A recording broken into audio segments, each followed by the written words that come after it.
नमस्कार, आप देख रहे हैं दी टॉप। मैं हूं प्रफुल्ल। आपके चेहरे खिलखिला उठे होंगे, चेहरों पे मुस्कान होगा। मुस्कान इसलिए क्योंकि आपके गली मोहल्ले, आपके घरों में बाबा विश्वनाथ के जयकारों की गूंज सुनाई दे रही होगी। हर हर महादेव के नारों से आपके गांव मोहल्लों की सड़कें गूंज रही होंगी। खैर, इन सब बातों से आगे बढ़ते हैं, कुछ और मुद्दों पे भी बात करते हैं। लेकिन उन मुद्दों पर आने से पहले आपको स्क्रीन पे हम एक तस्वीर दिखाना चाहते हैं। तस्वीर को गौर से देखिए, आपको परेशान होने की जरूरत नहीं है। आपके सामने अपार मुद्दे, अपार समस्याएं मुंह बाए खड़ी हैं। तस्वीर में लिखा है कि गुरु, उन सभी मंदिरों की लिस्ट तैयार हो गई है क्या जिनका 2024 से पहले सर्वे कराना है। यानी मस्जिदों के, मंदिरों के सर्वे जारी हैं। आप परेशान मत होइए, हताश भी मत होइए। बेरोजगारी है तो क्या है, हंस के उसका सामना कीजिए। जिंदगी तो जीना ही है, कैसे भी जीजिए। खैर, अब आगे बढ़ते हैं। ये सब बातें इसलिए भी कर रहा था क्योंकि आत्मचिंतन करना, आत्म मंथन करना सबसे टफ काम होता है। कोई भी व्यक्ति अपना आत्मचिंतन तब करता है जब वह स्वाभिमानी होता है, सत्य होता है या पारखी होता है। यह काम आजकल बीजेपी के एक सांसद बड़े बाखूबी तरीके से निभा रहे हैं। वरुण गांधी जो पीलीभीत से सांसद हैं और भारतीय जनता पार्टी के नेता हैं, वो लगातार अपने ही सरकार पे सवाल खड़े कर रहे हैं, सरकार से सवाल पूछ रहे हैं। कभी महंगाई को लेकर, तो कभी बेरोजगारी को लेकर, तो कभी देश में बढ़ते अपराध और भ्रष्टाचार को लेकर ट्वीट करते रहते हैं और पूछते रहते हैं। हमें और आपको भी याद दिलाते रहते हैं कि देश में कुछ ठीक नहीं हो रहा है, समस्याएं कुछ अलग है और अलग दिखाया जा रहा है। एक सांसद का जो काम है, उसकी नैतिक जिम्मेदारी है, उसका निर्वहन वरुण गांधी लगातार कर रहे हैं। फिर से वरुण गांधी ने एक ट्वीट किया है कि बेरोजगारी 50 सालों में अपने चरम सीमा पे है। इसको भी विकास समझ लीजिए, क्योंकि मंदिरों में बाबा भोलेनाथ मिल गए हैं। तो खुश रहिए, बेरोजगारी पे मातम मत मनाइए। खैर, वरुण गांधी ने एक ट्वीट किया कि अपने कंधों पे पूरे परिवार की उम्मीदों का बोझ लेकर चलने वाले प्रतिभागी छात्रों का जीवन विगत कुछ वर्षों से एक लंबे संघर्ष की दास्तां बन चुका है। छात्र अब सिर्फ पढ़ाई नहीं करता, अपने हक की लड़ाई भी स्वयं लड़ रहा है। अरसों से लटकी भर्तियों और रेत की तरह फिसलता वक्त छात्र हताश है। यह वरुण गांधी को लग रहा है कि छात्र हताश है, लेकिन आप हमारे गोदी घरानों के, गुल्लू मीडिया के चैनलों को देखेंगे तो युवाओं के चेहरे खिलखिला रहे हैं। युवाओं के चेहरे पे मुस्कान है। उनको रोजगार की कोई जरूरत नहीं है, रोजगार की आवश्यकता ही नहीं है। बाबा भोलेनाथ के दर्शन के लिए वो उतावले हैं, उत्सुक हैं। खैर, उन्होंने एक और ट्वीट किया कि बिना कारण रिक्त पड़े पद, लीक होते पेपर, सिस्टम पर हावी होता शिक्षा माफिया, कोर्ट कचहरी एवं टूटती उम्मीद। छात्र अब प्रशासनिक अक्षमता की कीमत भी स्वयं चुका रहा है। चयन सेवा आयोग कैसे बेहतर हो, परीक्षाएं कैसे पारदर्शी और समय पर हो, इस पर आज और अभी से काम करने की जरूरत है। काम करना होगा, कहीं देर ना हो जाए, क्योंकि हमारे प्रधान सेवक के कार्यकाल को लगभग 8 साल होने को है। 8 सालों में प्रधान सेवक ने देश को वो तरक्की, वो ऊंचाई दिलाई है जिसकी कल्पना हमने और आपने किया भी नहीं था। देश बेरोजगारी, महंगाई, भ्रष्टाचार, बलात्कार से ऊपर उठकर मंदिर और मस्जिद के चर्चों पे आके खड़ा हो गया है। विश्व गुरु बनते बनते हम शिवलिंग पे आके फंस गए हैं। तो इससे बढ़िया और क्या हो सकता है। इसलिए वरुण गांधी ने अपने ही सरकार को, अपने ही प्रधानमंत्री को याद दिलाया कि साहब, कहीं ऐसा ना हो कि देर हो जाए, हमें इन सब समस्याओं पे बात करने की जरूरत है। उसके बाद वरुण गांधी ने एक और ट्वीट किया था कि 76 लाख सरकारी कर्मचारी अपनी वृद्धावस्था में आर्थिक एवं सामाजिक सुरक्षा की गारंटी देने वाली पुरानी पेंशन योजना की बहाली हेतु आंदोलन की राह पर है।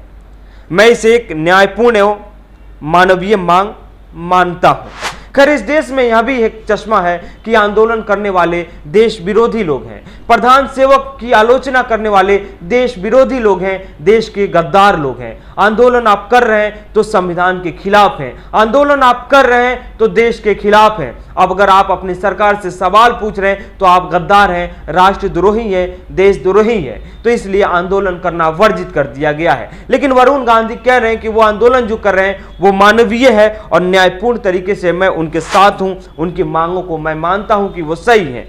उसके बाद अब आगे बढ़ते हैं कि जहां बेरोजगारी है युवा हताश है, बेरोजगार है, आंदोलन कर रहा है, अपने घरों की जिम्मेदारी अपने सर पे लेकर, अपने कंधों पे लेकर, दर दर हाथों में डिग्री लिए भटकता है, दरवाजे खटखटाता है कि साहब हमें नौकरी चाहिए, नौकरी दे दो, साहब हमें रोजगार चाहिए, रोजगार दे दो। वो 8 से 10,000 तक की जॉब करने को भी तैयार है, बस उसका किसी तरीके से खर्च निकल जाए, उस पर भी वो काम करने को तैयार है। वो ये भी नहीं चाहता है कि उसको बड़ी लग्जरियस लाइफ हो, वो ये भी नहीं चाहता है कि वो 4 व्हीलर से आए और जाए, बल्कि वो मेट्रो की सवारी करने को तैयार है, वो बसों में धक्के खाने को तैयार है। बस उसकी एक अर्जी है कि साहब हमें रोजगार दे दो। लेकिन सरकार रोजगार नहीं दे रही है और ना ही रोजगार पे बात कर रही है। और हमारे देश की मीडिया भी आपके और हमारे मुद्दों से अलग मुद्दे तलाश लेती है, अलग मुद्दे ढूंढ लेती है और उस पर बहस जोरों शोर से चलता है।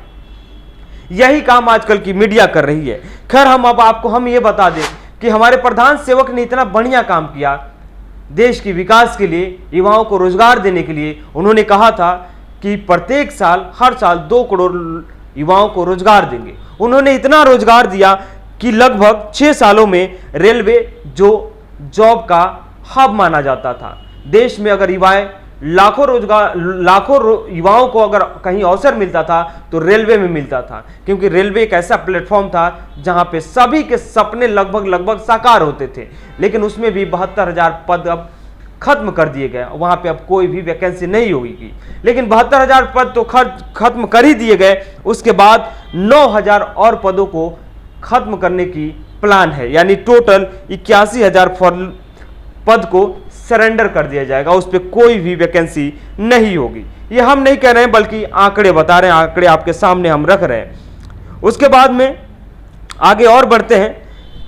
देश में अर्थव्यवस्था के सामान्य होने के साथ साथ बेरोजगारी दर भी घट रही है, ये सरकारी आंकड़े हैं। लेकिन बेरोजगारी दर उतनी नहीं घट रही है जो संतोषजनक है। एक डेटा है CMI का, जिसमें यह कहा गया है कि मासिक आंकड़ों के अनुसार देश में समग्र तौर पर बेरोजगारी दर मार्च 2022 में 7.6% रह गई, जो फरवरी में 8.10 पर थी, और 2 अप्रैल तक बेरोजगारी दर और घटकर 7.5% पर आ गई है। ये बेरोजगारी दर है। उसके बाद शहरी बेरोजगारी दर अभी भी ज्यादा है, 8.5 है, और उसके बाद ग्रामीण बेरोजगारी दर 7.1% है। यानी ये जो आंकड़े हैं वो 2021 में ज्यादा थे, 9 और 10 के मुकाबिल थे। उसके बाद एक और हम आपके स्क्रीन पर एक और तस्वीर दिखा रहे हैं। तस्वीर को गौर से देखिए और समझने की कोशिश कीजिए कि कैसे हमारे देश में बेरोजगारी में विकास हुआ था। सरकार ने इस कदर काम किया, हमारे प्रधान सेवक ने कड़ी मेहनत की, बेरोजगारी को दूर करने की, वो विकास समझकर मेहनत कर रहे थे। खैर, हम आपको महिलाओं की बेरोजगारी दर बता रहे हैं। आपको जनवरी से मार्च 2020 में महिलाओं की बेरोजगारी दर थी 10.5%। उसके बाद 2020 में हो जाती है 21.2%। फिर अक्टूबर से सितंबर 2020 में हो जाती है 13.1%। उसके बाद जनवरी से मार्च 2021 में हो जाती है 11.8%। उसके बाद अप्रैल से जून में हो जाती है 2021 में 14.3%। उसके बाद फिर जुलाई और सितंबर में 2021 में हो जाती है 11.6%। अब आ जाते हैं पुरुषों के। जनवरी से मार्च 2020 में 8.7%। फिर उसके बाद अप्रैल से जून में 2020 में ही 20.8%। उसके बाद फिर आ जाते हैं जुलाई से सितंबर में 2020 में 12.6%। फिर उसके बाद आते हैं 2020 में ही अक्टूबर से दिसंबर में 9.5%। उसके बाद फिर आते हैं जनवरी से मार्च 2021 में 8.7%। फिर 21 में ही अप्रैल से जून तक 12.2% और जुलाई से सितंबर तक 9.3% 2021 में। तो ये बेरोजगारी दर है जो हमारे देश की है। उसके बाद एक और आंकड़े हम आपको बताते हैं। 45 करोड़ लोगों ने छोड़ दी जॉब की तलाश, योग्यता के बावजूद भी 9 महिलाओं ने भी छोड़ा आस कि हमें काम नहीं मिल रहा है। यानी जो महिलाएं आधी आबादी अपनी हिस्सेदारी देती है, यानी 50% हिस्सेदारी उनका है इस पूरी आबादी में, उनको भी जॉब जल्दी नहीं मिलता है। ये सब आंकड़े हैं, लेकिन इन सब आंकड़ों पे हम बात नहीं करते हैं। इन सब आंकड़ों की जरूरत नहीं है। सदन में भी इसकी चर्चा नहीं होती है। सदन में भी उस बात की चर्चा होती है कि किस मस्जिद का सर्वे कराना है, किस मंदिर में हमें क्या करना है, किस मंदिर का जीर्णोद्धार करना है, पुनरुद्धार करना है, कौन सा मंदिर बनाना है, किस सरकारी कंपनी को बेचना है, किस सरकारी कंपनी में जो हमारे शेयर है उसको खत्म कर देना है, कहाँ जो पद खाली पड़े हैं उसको खत्म कर देना है, न कि भरने की बात हो। ये सब चर्चाएं होती है। खैर, वरुण गांधी लगातार ट्वीट कर अपने ही सरकार पर सवाल खड़े कर रहे हैं और सवाल पूछ भी रहे हैं। तो देखिए, अरुण गांधी की ये लड़ाई अपने ही खेमे में रहकर अपने ही सरकार की कमजोरियों को उजागर करना, ये बहुत बड़ी बात है। क्योंकि मैं शुरू में ही कहा कि आत्मचिंतन बहुत ज़रूरी होता है और आत्मचिंतन बहुत मुश्किल भी होता है। तो इसीलिए बने रहिए आप भी हमारे साथ। हम भी आपको ये खबरें इसलिए दिखाते हैं क्योंकि हमें ज्ञानवापी से मतलब नहीं है, हमें शिवलिंग से मतलब नहीं है, हमें कुतुब मीनार से मतलब नहीं है, हमें ताजमहल से मतलब नहीं है। ताजमहल, कुतुब मीनार हमारे देश के धरोहर हो सकते हैं, हमारे देश के ऐतिहासिक पौराणिक स्थल हो सकते हैं, लेकिन उससे हमारा रोजगार, व्यापार, अर्थव्यवस्था, देश का विकास नहीं हो सकता है।